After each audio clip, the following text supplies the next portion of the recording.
Stock మార్కెట్లో invest చేసి మీ డబ్బులు డబుల్ చేసుకోవాలనుకుంటున్నారా? సుందరరామిరెడ్డి గారి లైవ్ సెమినార్ కి అటెండ్ అవ్వండి. అమ్మ నమస్కారం అమ్మ.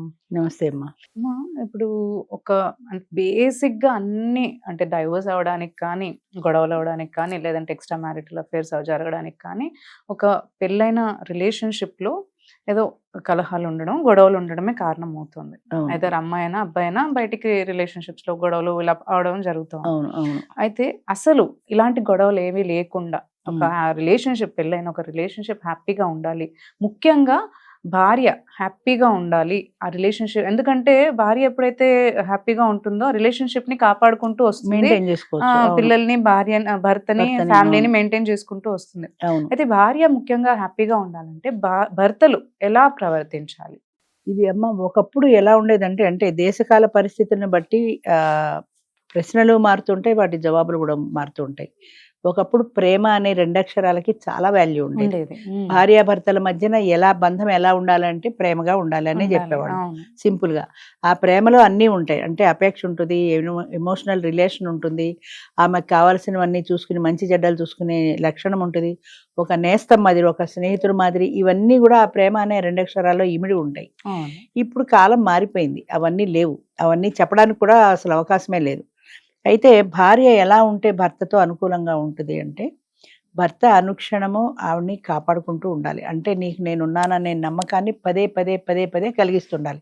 ఇదివరకు చెప్పక్కర్లేదు, క్రియలో చేస్తే సరిపోయేది. ఇప్పుడు అలా కాదు, ఐ లవ్ యూ అని 100 సార్లు చెప్పాలి.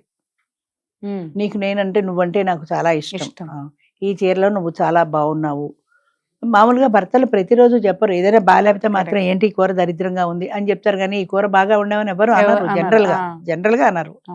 ఇదే బయట బాయ్ ఫ్రెండ్ అంటాడు. బాయ్ ఫ్రెండ్ కి భర్తకి తేడా ఏంటంటే, అనుక్షణము పొగడితే పనిగా పెట్టుకుంటాడు బాయ్ ఫ్రెండ్, బాగాలేని నెగిటివ్దే చెప్తాడు కానీ పాజిటివ్ది చెప్పడు భర్త. అంచేత భర్తలు కూడా చచ్చినట్టు పెళ్ళాన్ని బాగా చూసుకుంటేనే అది వాటితో పోకుండా ఉంటుంది అనుకుంటే, 1కి 10 సార్లు ఈ చీరలో నువ్వు చాలా బాగున్నావు, ఇవాళ ఈ కూర బాగా చేసావు, నిజంగా బాగున్నప్పుడే పోని, బాగున్నప్పుడు పాజిటివ్ గా స్పందించడం అలవాటు చేసుకోవాలి. ఆయన ఎవరో చెప్పాడు, నాకు పొగట్టం అలవాటు లేదని. అలవాటు చేసుకోవాలి, అవసరం, లేకపోతే నీ పెళ్ళ వాడితో పోతుందో.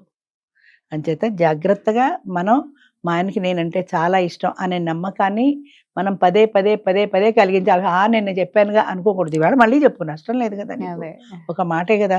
ఇప్పుడు అదే ఏమో ఈ చీర కట్టుకుని ఆఫీస్కి వెళ్ళింది అనుకో, చాలా బాగుంది, ఈ చీర ఎంత బాగున్నా తెలుసా అన్నాడు అనుకో, వెంటనే అమ్మాయికి వాళ్ళ ఆయన గుర్తొస్తాడు. ఆఫీస్కి వెళ్ళిపోయాడు కానీ ఈ చీరలో ఎంత బాగున్నావు నన్ను అనానే లేదు అనే కంపారిజన్ వద్దన్నా వస్తుంది. అంచేత అదే నువ్వు ఒక బయటవాడు అయితే, నువ్వు భర్తగా కాకుండా ఒక బయట మగవాడు అయితే, ఒక బయట ఆడదాంతో ఏ విధంగా బిహేవ్ చేస్తావు, అదే విధంగా ఈమెతో బిహేవ్ చేసి తీరాలి. అంటే అమ్మాయికి అనుక్షణము నీ మాటే గుర్తు రావాలి. ఇప్పుడు బయట మగవాడు అన్నాడు అనుకో, అవును మా ఆయన కూడా చెప్పాడని వెంటనే అనుకుంటుంది. చెప్పకపోతే ఒకలాంటి అసంతృప్తి కలుగుతుంది మనసులో. సాయంత్రం ఇంటికి వచ్చాక అమ్మాయి మనసులో ఈ అసంతృప్తి ఇంకా పెరిగి పెద్దదవుతుంది. సాయంత్రం కూడా నువ్వేం చెప్పలేదనుకో, చూసా మా ఆయన ఎంత వాడు, నన్ను ఎంత పొగిడాడు, ఎంత బాగున్నాను అన్నాడు, ఎంత ట్రీట్ ఇచ్చాడు అనుకుంటుంది. భార్య ముఖ్యంగా ఈ రోజుల్లో భార్యలు కోరుకునేది తరచుగా బయటికి తీసుకెళ్ళాలి పెళ్ళాన్ని. చాలా మంది మగాళ్ళు బయటికి తీసుకెళ్ళడానికి ఇష్టం ఉండరు. ఎందుకంటే దాంతో బయటికి పోతే ఏముంది, నాకు థ్రిల్ లేదు. ఈ థ్రిల్ అనే కొత్త పదం ఇది. ఈ థ్రిల్ ఏంటంటే, ప్రతినిత్యం పెళ్ళాంతో బయటకు వెళ్తే థ్రిల్ ఉండదు, గర్ల్ ఫ్రెండ్తో బయటకు వెళ్తే థ్రిల్ ఉంటుంది వాడికి కూడా, భర్తకు కూడా. నువ్వు గర్ల్ ఫ్రెండ్ని ఎత్తుకుంటే అది ఈజీగా బాయ్ ఫ్రెండ్ని ఎత్తుకేసుకుంటుంది. రోజులు మారిపోయి. అంచేత నీ భార్యతో నువ్వు వెళ్ళగలగాలి, నీ భార్యని వారానికి ఒకసారైనా నువ్వు బయటికి తీసుకెళ్ళగలగాలి. నెలకు ఒక చీర, ఏదో ఒక అకేషన్, పెళ్లి రోజు అనుకో, మ్యారేజ్ అనుకో, అదేంటిది ఎంగేజ్మెంట్ రోజు అనుకో, పెళ్లి చూపుల రోజు అనుకో, ఏదో ఒక కారణం వల్ల, ఎందుకు మహా అయితే నీ 10,000 ఇస్తాను, నువ్వు బజార్కి వెళ్ళి నీకు నచ్చిన చీర కొనుక్కో అంటారు మగవాళ్ళు. ఏదేదో సినిమాలో విన్నాను, అదేంటి ఒక డైలాగ్ ఉంది, మగాడు తెచ్చే మల్లెపూలకి వాసన ఎక్కువ అని ఒక డైలాగ్ ఉంది ఒక సినిమాలో. అంటే అదే మల్లెపూలు నువ్వు కొనుక్కోవడం వేరు, నీ భర్త చేతితో నీకు తెచ్చి పెట్టడం వేరు. అదే మల్లెపూలు, కానీ తేడా ఎక్కడుందంటే, నీ భర్త నీ చేతితో తెచ్చి పెట్టాడంటే నిన్ను గుర్తు పెట్టుకున్నాడు, నీకు ఇష్టమైన మల్లెపూలు తెచ్చాడు. అలా ఆమె ఇష్టాన్ని తెలుసుకోవాలి, ఆమె ఇష్టానికి తగినట్టుగా తను కూడా మలుచుకోగలగాలి. ఏంటి మెలుచుకునేది, నేను 10,000 ఇచ్చాను కదా, కావాల్సిన చీర కొనుక్కోమని అనడం వేరు. అదే 10,000 కాదు, 5,000 అయ్యి మీ ఇద్దరు కలిసి వెళ్ళి, ఏమండి ఈ చీర బాగుందా అని మీ ఇద్దరు కలిసి సెలెక్ట్ చేసుకోండి, లేదా పలానా చీర నీకు బాగుంటుంది అను. ఆమె కలిగే ఆనందం వేరు. ఆ భార్య మనసు ఎలా ఉంటుందో తెలుసుకొని, చాలా కష్టమే ఇది చేయడం, కానీ తెలుసుకొని ప్రవర్తించిన భర్తతో ఎక్కువ మెయింటైన్ చేసుకుంటుంది భార్య కూడా. ఆమెకి ఏమి ఇష్టం, ఆమెకు బయటికి వెళ్ళడం ఇష్టం, తీసుకెళ్ళు, సినిమాలకు వెళ్ళడం ఇష్టం, నెలకు ఒక సినిమా అయినా తీసుకెళ్ళు, నువ్వు నీ ఫ్రెండ్తో వెళ్ళు, నేను ఆ ఫ్రెండ్తో వెళ్తా అంటే ఆమె అలా చూసుకుని కూడా బాయ్ ఫ్రెండ్తో వెళ్ళిపోతుంది. ఆ తర్వాత నీకే బాధ, అంతే కదా. అంచేత అలా బదులు ఆమె కోరికలు ఏమిటో తెలుసుకున్న నువ్వే తీర్చగలిగినాడు, బయట వెతుక్కోదు. ఏ విషయమైనా అంతే, అది హోటల్ అవని, సినిమా అవని, ఏదవని నువ్వు తీర్చగలిగినాడు, బయటికి వెళ్ళాలనే ఆలోచన కూడా ఆమెకి అంతగా రాదు. నువ్వు తీర్చనప్పుడు ఈ అసంతృప్తి అనేది మనసులో ఉంది కదా, అది బయటగా ఎక్కడో ఎవరి దగ్గర ఆమెకి జవాబు దొరికినప్పుడు, అబ్బా ఈ వ్యక్తి నన్ను పొగిడాడు, అబ్బా ఈ వ్యక్తి నన్ను కాఫీకి తీసుకెళ్ళాడు, అబ్బా ఈ వ్యక్తి నన్ను లంచ్కి తీసుకెళ్ళాడు అన్న అట్రాక్షన్ అటు వెళ్ళిపోతుంది. ఒకప్పుడు వెళ్ళేది కాదంటే ఇప్పుడు వెళ్తోంది, కాలం మారిపోయింది కదా. అంచేత ఆ అట్రాక్షన్ అవతల వైపుకు వెళ్ళకుండా కాపాడుకోవాల్సిన బాధ్యత భర్తగా నీకు ఉన్నది అని నువ్వు అనుకుంటే దాన్ని మెయింటైన్ చేసుకోవాల్సింది. ఆ రోజు ఎవరు చెప్తారు, రోజు నువ్వు అందంగా ఉన్నావు అని ఎవరు పొగుడుతారు, రోజు మల్లెపూలు ఎవరు తెచ్చి పెడతారు, రోజు ఎవరు చీరలు కొంటారు అనుకుంటే నువ్వు ఒకసారే కొను. ఆ కొన్నది ఇద్దరు కలిసి వెళ్ళి బజార్లో కొనుక్కోవడానికి తేడా ఉంది కదా. తనంతట తను వెళ్ళి తెచ్చుకోవడానికి, తను ఒక్కలేదు నేను వెళ్ళి తెచ్చుకుంటానంటే అది వేరే విషయం. మన ఇద్దరం బజార్ వెళ్ళి కొనుక్కుందాం.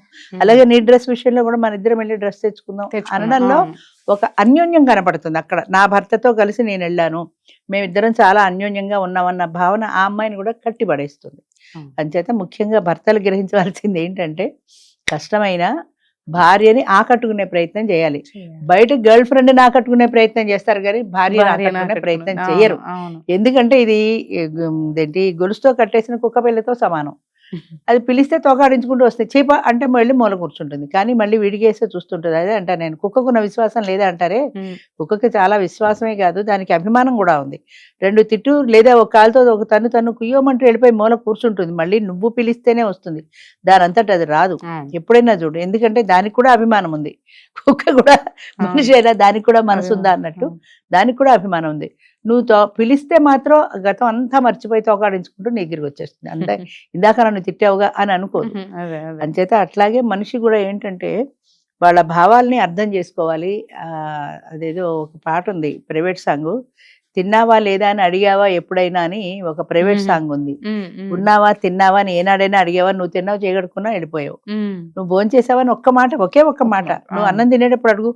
ఇద్దరు కలిసి కూర్చుంటే సమస్య లేదు, ఆమె భోజనం చేయట్లేదు నీకే పెట్టింది అనుకో, నువ్వు భోజనం చేసావా అని అడిగితే ఎంత సంతోషిస్తుంది. తినే ఉంటుందిలే అని నువ్వు అనుకోవడం వేరు. తిన్నావా లేదా, తిని కూర్చో ఇద్దరం భోజనం చేద్దాం, లేదా ఆల్రెడీ తినేసావనుకో, సరే కూర్చో నాకు కంపెనీ కబుర్లు చెప్పు నేను భోజనం చేస్తుంటా అనడంలో ఎంతో ఆనందం ఉంటుంది ఆడదానికి. అంటే ఆడదే ఎందుకు తెలుసుకోవాలి, అంటే ఇవన్నీ దీని మనసు మగాడే ఎందుకు తెలుసుకోవాలి, మగాడు మనసు ఆడది తెలుసుకోకర్లేదా అని చాలా మంది అడుగుతారు. అది ఆడది కూడా ఖచ్చితంగా తెలుసుకోవాలి. వాడు ఇంకో గర్ల్ ఫ్రెండ్తో పోకుండా ఉండాలంటే నువ్వు కూడా ప్రతి క్షణం అని చూసుకోవాలి కదా. ఆడదైనా మగాడైనా ఎవరైనా సరే అవతల వ్యక్తిని ఆకట్టుకోవాలి అంటే అది సహజంగా రావాలి. ఇది అఫీషియల్గా ఏదో చెప్పారు కదా అని అడగడం కాకుండా వాళ్ళ మనసులోంచి ఒక ఆత్మీయ భావం ఒక భార్య పట్ల ఉంటే సహజంగా వస్తున్నది. చెప్పక్కర్లా ఇది బాగుంది ఇది బాగలేదు అని చెప్పడం. అలాగే ప్రతి విషయంలోనూ కూడా ఒకరికొకరు వాళ్ళ అనుబంధాన్ని ఆత్మీయతను పెంచుకునే ప్రయత్నం చేస్తే ఆ సంవత్సరం ఆ జీవితం 10 కాలాల పాటు ఉంటుంది ఆ సంసారం. కరెక్ట్. అది. అవునమ్మా, థ్యాంక్ యూ అమ్మా.